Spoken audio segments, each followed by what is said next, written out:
Hey everybody, welcome to Laura's Kitchen. Today we are making a loaded Sloppy Joe casserole. So let's get into it. First of all, we are going to brown up a whole pound of ground beef. This is 80/20. So we want to just throw this in the pan and we want to fry it up until it browns up very, very nicely. All right, friends, once you've browned your hamburger here, I'm going to drain the grease and then we're going to add an onion.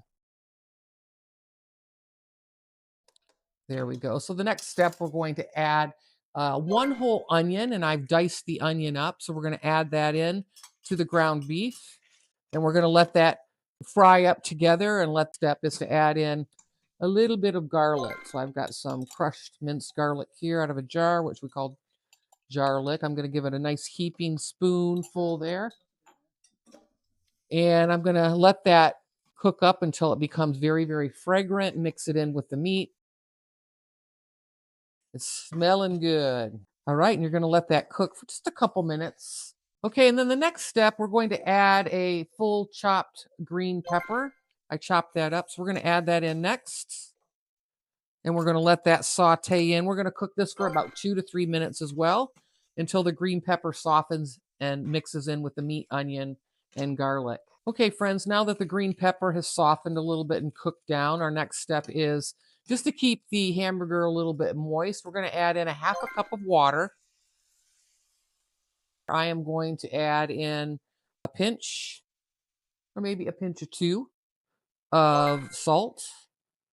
I'm going to add in some white pepper. You can use regular pepper, just a sprinkle there. And then I'm also going to, just for some color, I'm going to add in some beautiful paprika right here all over the top of the meat and veggies. And I'm going to let that heat up together.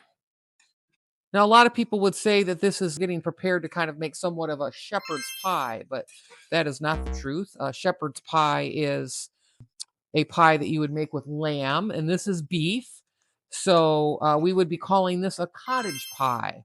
We're calling it here in the US a casserole. This would definitely be more like a cottage pie that they would refer to over in the UK. So we're going to let that cook up a little bit. Now, the magic happens with this Sloppy Joe sauce is I'm going to start to fold in some other ingredients, and that's when the aroma starts to really come alive. And you're going to really love this dish just because of the depth of all of the seasoning and the vegetables that we have placed together. It makes for a delicious, delicious casserole. So the next step is going to be 1 cup of ketchup, and we're going to add that into the ground beef mixture.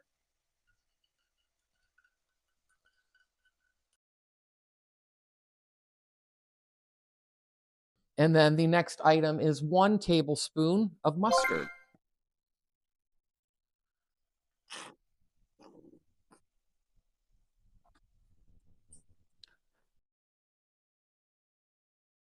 And then I'm also going to put in 1 tablespoon of Worcestershire sauce. It's going to add in some depth here. So we're going to add that to the mixture, and it's smelling real nice. And then last but not least, we're going to add 2 tablespoons of brown sugar, which is going to make it just awesome. So we're going to give this really a nice, good mix. We're still allowing the heat on the stove, so the mixture is still warm and kind of frying all together. And now it's becoming, looking more like kind of Sloppy Joe mixture, right? A lot of times we eat Sloppy Joes on a bun. This is just kind of a level up, making a casserole or a cottage pie out of Sloppy Joe mix. And it is smelling so, so nice right now. So we're just going to let this all kind of cook together here.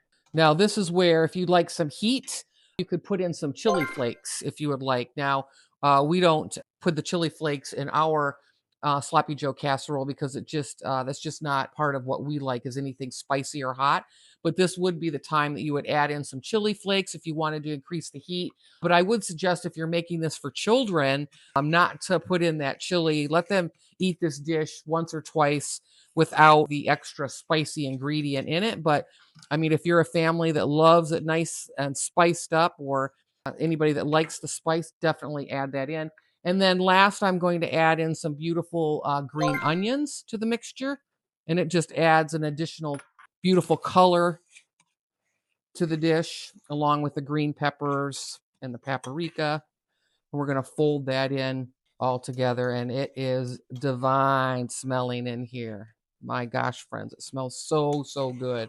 This is another favorite at my household. When they start smelling the aroma coming from the kitchen, they know that they're going to have a great meal ahead for sure.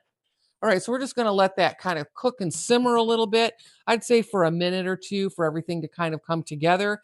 And the first step here is to peel 4 nice medium to large size russet potatoes. The second step is we're going to boil these potatoes, cook them for at least 20 minutes until they're soft. Okay, friends, once you have cooked your potatoes, we're going to mash them up with a little bit of magic here, and then we're going to set them aside. First of all, I've got my masher. I'm going to add in 4 tablespoons of butter, and I won't tell anybody if you put in 5. And we're also going to put in a 1/2 cup of sour cream. That's where the magic happens with these potatoes for sure.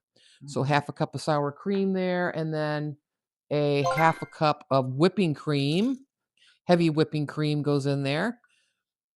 And then we are going to mash our little hearts out here.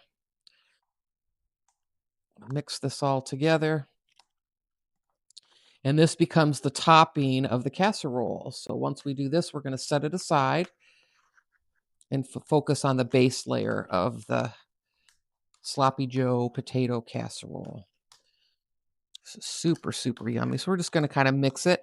I don't get the mashed potatoes super, super creamy. I kind of prefer them a little bit lumpy. But we are going to mix that butter, the sour cream, and the heavy whipping cream in all together here, which looks good. And then I also love just to add a little bit of parsley because it adds some fun color. And it'll look nice when we layer our casserole together. So I'm going to leave that there. Mix this in a little bit. Okay, friends, here is the last step here of our Sloppy Joe casserole. So here is our meat that we had cooked on the stove. You're going to get a casserole dish similar to this size, something with some depth in it, or you could have a regular skillet. If this pan were a skillet on the stove, I could just lay the mashed potatoes right on top. But if this is not, so I'm going to use a casserole dish. So I'm going to place all of the meat mixture that we just mixed up together all on the bottom of this casserole dish and smooth it all out here, level it all out. And then here is our mashed potatoes that we had prepped up. So right on top of the meat sauce is going to be the yummy, creamy mashed potatoes mixture that we made together a few moments ago. Now I'm going to just push this out and I'm going to level this off the best I can. It doesn't have to be super perfect because the mashed potatoes have some depth to it, right? We're just going to level this off. Now I preheated my oven at 375 degrees. I'm going to load it up with some cheese. So whatever your favorite cheese is, ours happens to be a nice sharp cheddar. We're going to load up the cheese. Actually, before that, let's garnish it a little bit better here with some more parsley. Isn't that nice? Look at that. And now we're going to add a little bit of cheddar cheese on top. And you can play around with this. I'm just sprinkling it on with my hands. It's probably a little over a cup. Then, my friends, this goes into the oven uncovered for 25 to 30 minutes. All right, friends, here we go. Here's our finished product, our Sloppy Joe casserole.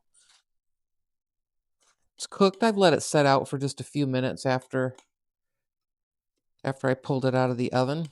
We're just going to cut a nice big piece here. And of course, we're going to try it out. So here it is coming out. Isn't that nice? Look at that. Ooh, you can see all that meat underneath there. It's setting up real nice. Got a little extra scoop there on the side. All right, let's take a nice big bite out of this. It'll be nice and warm. Mm.